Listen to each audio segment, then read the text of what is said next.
Karibu kwa mara nyingine tena mtazamaji wa The World News katika kipindi hiki cha ulimwengu wa siasa. Jina langu ni Adam Hussein. Marekani imetumia fedha nyingi mno katika mwaka 2025 baada tu ya kuingia kwa rais wa Marekani Donald Trump, hasa katika bajeti ya silaha za nyuklia. Marekani inatajwa ni moja kati ya mataifa yaliyotumia fedha nyingi juu ya nyuklia kuliko nchi yoyote duniani ikilinganishwa na mataifa mengine. Shirika linalofuatilia bajeti ya silaha za nyuklia limesema kwamba Washington ilipanda hadi dola bilioni 12.4 kwa mwaka mmoja, kulingana na shirika hilo linalofahamika kama ICAN. Matumizi ya Marekani kwenye silaha za nyuklia yaliongezeka kwa karibu robo mwaka 2025 ikilinganishwa na mwaka uliopita.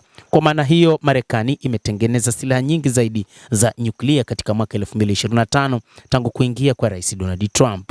Katika ripoti, kampeni ya kimataifa ya kukomesha silaha za nyuklia, ICAN ilisema mataifa 9 duniani yenye silaha za nyuklia yalitumia karibu dola bilioni 119 kununua silaha zao mwaka uliopita, sawa na dola 3768 kila sekunde.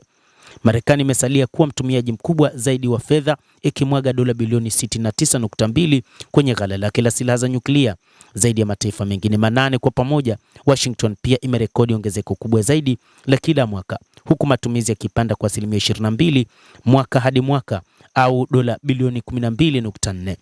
Matumizi yaliyounganishwa na Marekani, Urusi, Uchina, Uingereza na Ufaransa, India, Pakistan, Israel na Korea Kaskazini yalipanda kwa asilimia 19 mwaka baada ya mwaka, ambapo ni sawa na dola bilioni 16.8 hadi rekodi ya juu. China ilishika nafasi ya pili kwa kutumia dola bilioni 13.5, huku Uingereza ikiipiku Urusi kama nchi ya tatu kwa matumizi makubwa kwa mwaka 2025, ikitenga dola bilioni 12.6 ikilinganishwa na dola bilioni 9.5 za Moscow. ICAN, kundi lililoshinda tuzo ya amani ya Nobel, limesema ongezeko hilo linaonyesha kuendelea kwa uwekezaji katika kuboresha na kupanua silaha za nyuklia za kisasa, huku kukiwa na mvutano unaozidi kuongezeka duniani. Mataifa 9 yenye nguvu ya nyuklia yametumia jumla ya dola bilioni 471 kununua silaha zao katika kipindi cha miaka 5 iliyopita. Kundi hilo limesema limeongeza kuwa matumizi ya siku moja ya silaha za nyuklia mwaka 2025 yangeweza kutoa chakula kwa watu milioni 2 kwa mwaka, wakati matumizi ya kila mwaka yangeweza kugharimu bajeti ya kawaida ya Umoja wa Mataifa kwa miaka 32. Ripoti hiyo inakuja wakati Marekani inafikiria kupeleka silaha zake za nyuklia mataifa mengine wanachama wa NATO barani Ulaya, kulingana na ripoti iliyotolewa kupitia shirika la habari la Financial Times wiki iliyopita. Chombo hicho kilisema maafisa wa Marekani wamejadili kupanua mpango wa kugawana nyuklia zaidi za washirika wake wa sasa. Nchi jirani na Urusi, ikiwa ni pamoja na Poland na mataifa Baltic, zimeripotiwa kuonyesha nia ya kuandaa silaha za nyuklia za Marekani. Marekani imeweka silaha za nyuklia barani Ulaya chini ya mpango wake wa kugawana nyuklia tangu mwaka 1950.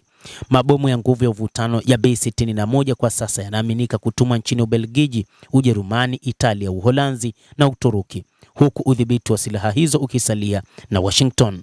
Moscow imeonya kwamba upanuzi wowote zaidi wa miundombinu ya nyuklia ya NATO kuelekea mipaka ya Urusi utasababisha majibu. Na mapema balozi mkuu wa Urusi Andriy Belousov alisisitiza matakwa ya kwamba silaha zote za nyuklia za Marekani ziondolewe kutoka Ulaya na miundombinu inayosaidia kutumwa kwao ivunjwe mara moja, alisema. Mtazamaji, hayo ndio tuliokuwa nayo kwa sasa, na bila shaka nawe pia bado una nafasi ya kulike, una nafasi ya kucomment, kadhalika una nafasi ya kusubscribe channel hii ili upate habari hizi kwa mapana kupitia The World News. Naitwa Adam Hussein. Endelea kuwa nasi wakati wote, endelea kutufuatilia.